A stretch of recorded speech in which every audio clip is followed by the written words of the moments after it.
Something is definitely happening in pop music. No, I'm not kidding. No, I'm not speculating. Something is definitely happening here. Wow, I speak English very well. But I gotta say, I had made a video earlier about how pop music was shifting somehow, but you know what? I just realized something. Pop music suddenly got really female. Again. Okay, if you look at the top 10 right now, which you can do, the Hot 100, Seven Rings by Ariana Grande, still at number 1. Number 2, as I did expect, Without Me by Halsey, rebounded to number 2. And, that's cool, I guess. I can appreciate that. But, yeah, Without Me rebounded to number 2, that's a song I actually like. And then, number 3 is Sunflower, that's the same male song. And then Thank You Next down at number 4. Please Me by Cardi B and Bruno Mars, so she shares a feature on that song. Is at number 5, I don't like the song, but it's still there. Then you got Happier, Sicko Mode. And then Break Up With Your Girlfriend, I'm Bored. And then High Hopes and Wild around the top 10. So, there are Break Up With Your Girlfriend, Without Me, Thank You Next, Seven Rings, and Please Me. About half of the top 10 right now is by a woman or featuring a woman. Now, I'm not trying to be a feminist or make any sort of statement here. I'm just saying this is something I noticed, which is interesting to me. Because this has not been a, dominant thing for women in popular music. This has not been dominant in ages. If you look at 2016, for instance,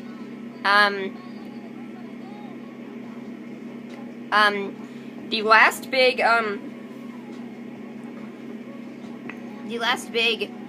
hit I can think of from a woman was Hello by Adele. From a solo woman was Hello by Adele with 10 weeks at number 1. In the end of 2016 at the end of 2015, beginning of 2016, you had Rihanna and Drake with Work, which was a song that got big.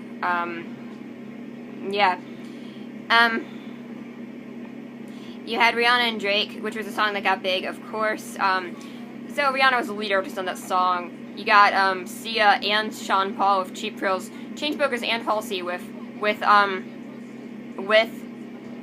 Closer in 2016. And those were the only 2 songs which had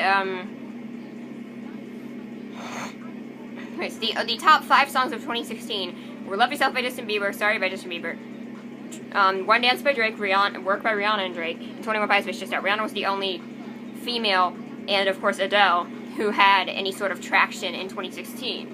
And the reason I'm bringing this up is 2015 had a fair number of them. People like Meghan Trainor, people like Taylor Swift.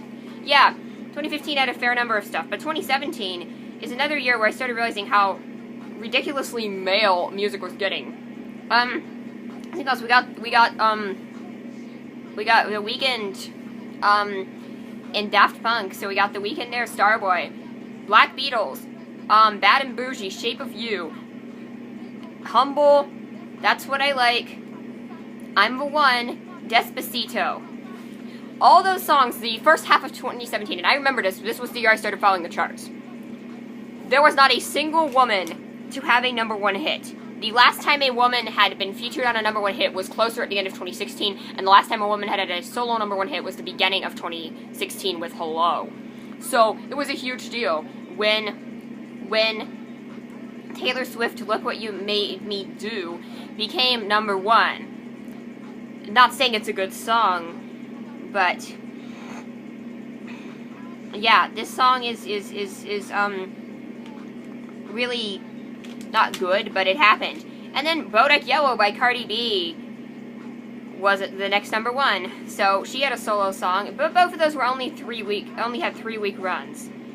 So yeah, 2017, at least at the top of the charts, was a predominantly male year. I'm not saying there's a problem with that. I'm not trying to be sexist or anything. I'm just making a point that I've noticed. Now, what about 2018? Now, let's see who got number 1s in 2018. And, because we've got, Perfect by Ed Sheeran featuring Beyonce, and then just Ed Sheeran because they switched the listing. And then Havana of Camila Cabello was only there for a week though. Then God's Plan was there for 11 weeks. Nice for What? God's Plan, Nice for What? This Is America, Nice for What? Psycho, Nice for What? Sad, I Like It. So between Havana, there was not another woman on a track until I Like It. Camila Cabello was actually not solo, it was featuring Young Cloud, but she was the lead artist on the song Havana. And that happened. And I gotta say, I often find myself thinking about Drake and what all of this means for how much Drake dominated 2018. Yeah, songs like Nice for What, In My Feelings, Girls Like You, Maroon 5 featuring Cardi B. That was a mainly male song. Yes, it had a rap verse from Cardi B, but that song dominated for a long time. And then, for 3 weeks, we got Thank You Next by Ariana Grande, and then a week for Sicko Mode, and then another 3 weeks for Thank You Next. Those combined 3 weeks, those combined 6 weeks for Ariana Grande tied the 2017 thing. If you're not counting Havana, yeah, 2018 was a very bad year for women in music, clearly. And yes, I'm strictly looking at number ones here because, to be completely honest, I know there were women who had successful songs under number one, obviously, but the only ones who had any sort of hits were Cardi B and Taylor Swift, I guess. So, the last solo number one before Ariana Grande was, and if you count I Like It by Cardi B because she was the lead artist on it, but if you count the last solo number one was Havana, which technically wasn't a solo number one because it technically has Young Thug on it. The last solo number one by a woman was Bodak Yellow towards the end of 2017. And yeah, that is something worth talking about. Yeah, yeah, only very few weeks here. Yeah, just dumb. It's just stupid, in my opinion. It's just weird how that happened. Look What You Made Me Do was not a good song. That was the solo female hit before that. The last solo smash hit, which stayed around longer than 3 weeks, which was a solo hit by a woman. Obviously, Halsey was featured on Closer and all that, but was Hello by Adele, which had 10 weeks around the end of 2015, beginning of 2016. So that is over 3 years ago now. The last time we had a smash solo hit from a female artist. I mean, yeah, there were some pretty big songs by Ariana Grande that got traction last year, but not a number one. Not a number one. Her first number one was Thank You Next. And we are towards the end of February at this point, beginning of March on the Billboard week, and Seven Rings has remained number one for 5 weeks so far.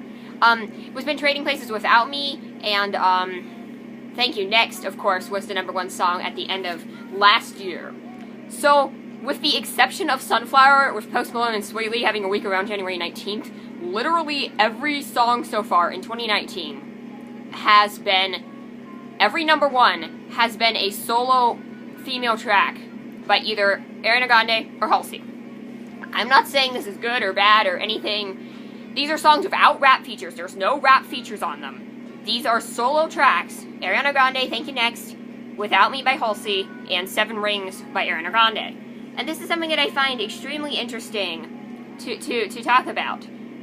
Of course, there's still a ton of bubbling under No Name Trap, Blueface, what the fuck. Yeah, there's a lot of music happening right now that I don't really have a strong opinion on. Yeah, it's gonna take a while before a real shift happens, but this is the most female music has been in 3 years. And I'm not saying if that's a good or bad thing. I mean, it's about time. These things switch back and forth. You're gonna have more male-dominant years and more female-dominant years. Of course, it's gonna switch. It's about time because it's been male-dominant for a while. Yeah, of course, it's time for things to change. I get that. And when I'm saying this signals a shift, I think the bigger deal is that these are female solo hits without the rap verses. These are songs that have that are just a female soloist. Again, the only ones we've had in the last 2 years were Bodak Yellow, Havana, if you can count that, which still had a rap verse on it. Havana had a rap verse on it. Bodak Yellow, which was a rap song, and Look What You Made Me Do, which was garbage. So basically, the only song in the last 3 years, that was a solo #1 by a woman that did not feature any form of rap verse, or was not a rap song, was Look What You Made Me Do by Taylor Swift. That is the only song in the last 3 years that has had that kind of traction. And most of the male solo songs that have been at #1 have been songs by people like Drake and Post Malone, who are very much in the trap rap lane and not pop, in my opinion. When I'm saying we're signaling a pop revival here, I'm definitely noticing something shifting in the landscape here. Now, whether or not this is actually gonna end up having a long-term impact, we'll see who follows up Ariana Grande. So, yeah, what's next? Obviously, there's still a ton of no-name trap and shitty country. That's not gonna go away anytime soon. Of course, that's gonna happen. It's gonna be a long time before there's any sort of huge shift. Yeah, it's definitely gonna take a long time, and I'm very well aware of that. Shifts take time. Shifts take years. It's not like you're gonna have like a Smells Like Teen Spirit break in here or anything. And even then, it took a while to get out all the backlog. Anyway, but who is the next lineup of female pop stars? Who's the like freshman class? Who are we gonna get? Well, some of the people who survived, and some of the people I'm really, really rooting for is Dua Lipa. I know she had hits in the last couple years, but I'm really hoping she'll maintain the traction she needs and actually continue to become a star. And of course, there's people like Cardi B who are already huge, but she is a pop singer. But she's not really a pop singer. But again, Normani's getting some traction. Dancing with a Stranger is slowly climbing the charts. It's at 35 now. It really needs to be bigger. That song is amazing. Dua Lipa, I'm really rooting for Swan Song. I'm really rooting for it. Come on. Come on, that song needs to be bigger. And, this is the kind of thing that I find to be interesting to think about when I think of these types of songs.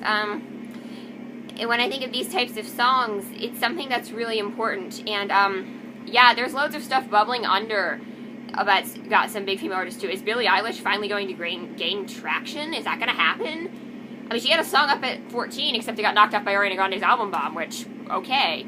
And yeah, Ariana Grande's, a lot of her album tracks went down. Ariana Grande is going to continue to be a huge star, but that's undisputed at this point. But we haven't heard from Camila Cabello in a while. I've noticed that since the moderate success of the Consequences single, we haven't really had a smash single from her since Never Be the Same and since Havana. So I wonder what's next for her if she decides to release new music, and we could definitely be seeing some more songs from Camila Cabello. And of course, but right now the more promising member of Fifth Harmony looks to be Normani. Had a smash hit with Khalid last year, Love Lies, and now is on Dancing with a Stranger by Sam Smith, and I've really liked her parts on both of those songs. Yeah, so this is promising for sure. Now, well, besides Camila and Normani, who else might be in position? Well, hopefully Billie Eilish, and Dua Lipa already has some clout and is in a position. And who else might be in position? That's definitely something worth thinking about. That is the big question. Who is going to follow in the wake of Ariana Grande's footsteps? And who is going to make a comeback? Now that there's a pop revival and the pop-apocalypse seems to be finally dissipating, who's going to make a comeback? I can see Halsey remaining huge, absolutely. But who's going to make a comeback from the old wave of pop stars? Apparently now both Pink and Katy Perry have new songs out, and while neither of them are all that interesting, they're definitely not bad. And yeah, of course 365 debuted on the charts, and I'm interested to see if it can get any traction. It's one of her better songs in a while, in my opinion. But I'm definitely interested to see if it can get traction, and I absolutely love, again, Swan Song, really rooting for that. I'm really rooting for Swan Song. I'm rooting for Dancing with a Stranger to hit top 20. I'm rooting for Swan Song to chart, and I'm rooting for, I am rooting for Bad Idea by Ariana Grande to become a single. That song needs to become a single. But, yes. So, yes, I'm definitely sensing a shift based on pure chart statistics of women in pop, and these are the things I've noticed. So, hopefully, this is not just a blip. Hopefully, there's an actual shift happening here, and I can hope at least that will happen. Thank you so much for watching. If you liked the video, click like, subscribe to the channel, and I'll see you next time.